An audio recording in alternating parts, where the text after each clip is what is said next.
Assalamualaikum warahmatullahi wabarakatuh. Perkenalkan kami dari kelompok 13 dari matkul kepemimpinan yang beranggotakan saya Merlin dan teman saya Jauhara.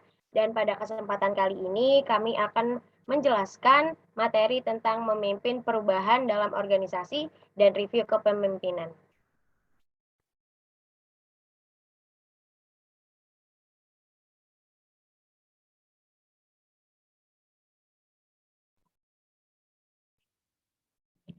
Yang pertama, memimpin perubahan dalam organisasi. 1. Kepemimpinan dalam organisasi. Kepemimpinan dalam organisasi adalah suatu pendekatan manajemen yang mana setiap kepemimpinan membantu untuk menetapkan tujuan strategis bagi organisasi dan di satu sisi, para pemimpin juga memberikan motivasi secara individu di dalam kelompok agar semua orang di dalam organisasi berhasil dalam melaksanakan tugas dan tujuan yang diharapkan. Lalu yang kedua, gaya kepemimpinan dalam organisasi. Yang pertama, itu ada visioner. Visioner yaitu seseorang pemimpin dalam organisasi perlu menjadi individu yang visioner, di mana dirinya mampu untuk merancang tujuan dan visi misi yang jelas, serta meyakinkan seluruh anggotanya bahwa mereka sedang menuju suatu keberhasilan. Lalu yang kedua, ada arsitek, yaitu seorang memimpin sebenarnya sedang menjadi arsitek organisasi yang terarah. Yang terarah, para pemimpin dalam organisasi bukan hanya dituntut untuk merancang rencana masa depan, namun mereka juga diharapkan dapat mendesain organisasi menjadi sebuah sistem yang transparan dan canggih.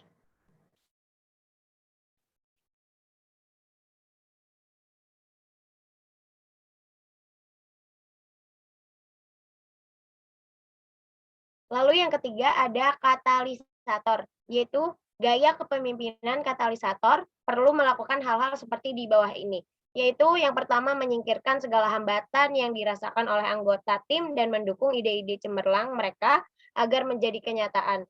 Lalu yang kedua ada membina hubungan yang baik ke seluruh lapisan organisasi. Lalu yang ketiga membantu orang-orang dalam menghubungkan apa yang mereka kerjakan dengan visi dan misi organisasi. Yang keempat, membangun lingkungan kerja yang inklusif dan membantu meningkatkan motivasi karyawan. Nah, lalu yang terakhir ada coach, yaitu kepemimpinan dalam organisasi akan terasa tidak lengkap jika pemimpinnya tidak bertindak sebagai pelatih atau coach bagi para karyawan atau anggota timnya. Ketika seorang pemimpin berhasil membimbing para anggotanya untuk mencapai tujuan organisasi yang diharapkan, maka secara otomatis organisasi tersebut akan lebih mudah untuk mencapai kesuksesan. Tidak hanya itu, para karyawan juga akan berpikir lebih strategis dan mencoba mengasah kemampuan mereka untuk bekerja lebih baik dalam kolaborasi yang harmonis.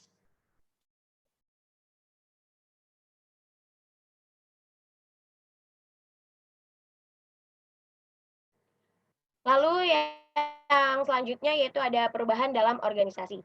Perubahan tidak terjadi dengan mudah, tetapi pemimpin yang baik dapat memfasilitasi perubahan yang diperlukan untuk membantu organisasi beradaptasi dengan ancaman eksternal dan peluang baru.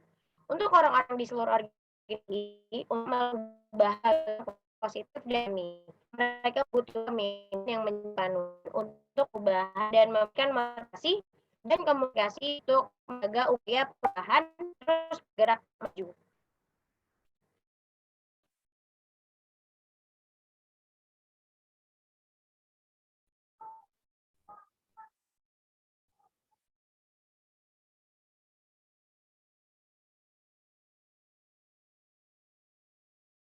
Yang keempat, ada langkah-langkah menuju perubahan yang diinginkan. Nah, di sini itu ada poin-poin atau tips gitu biar kita lebih mudah gitu menuju perubahan yang lebih baik atau yang kita inginkan.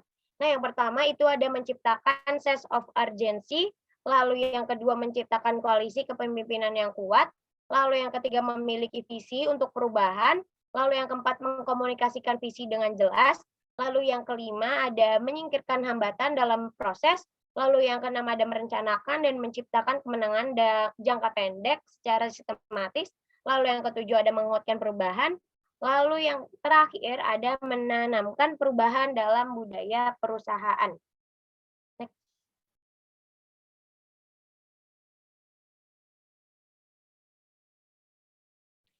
Nah, lalu selanjutnya ada B,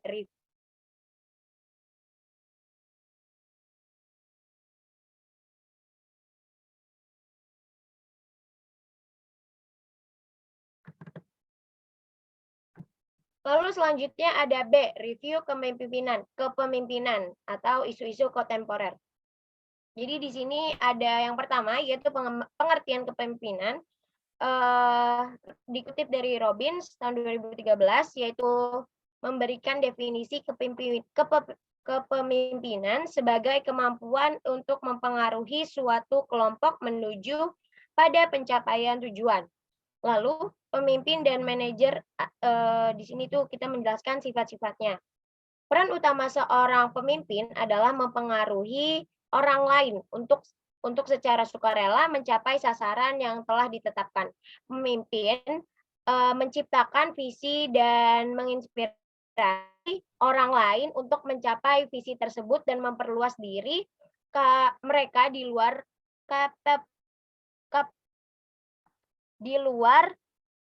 kapabilitas normalnya. Sedangkan manajer merencanakan aktivitas, mengorganisasi struktur yang sesuai, dan mengontrol sumber daya. Nah, lalu di sini ada sifat-sifat yang paling penting yang harus dimiliki pemimpin.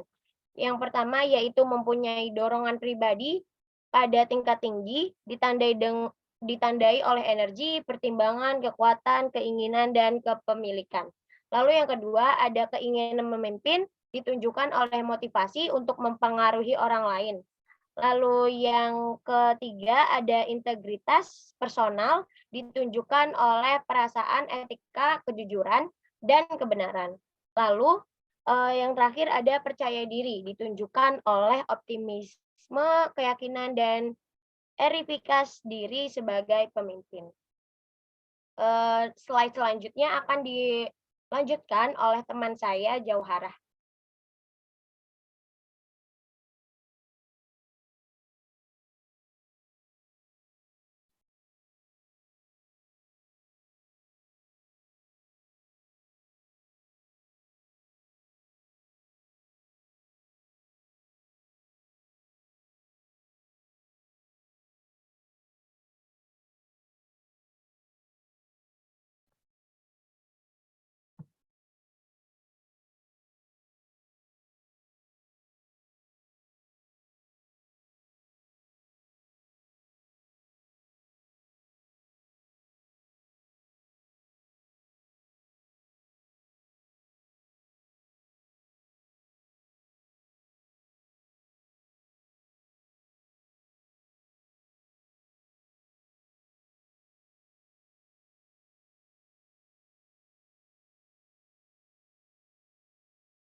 Sekian presentasi dari kelompok 13 tentang memimpin perubahan dalam organisasi dan review kepemimpinan.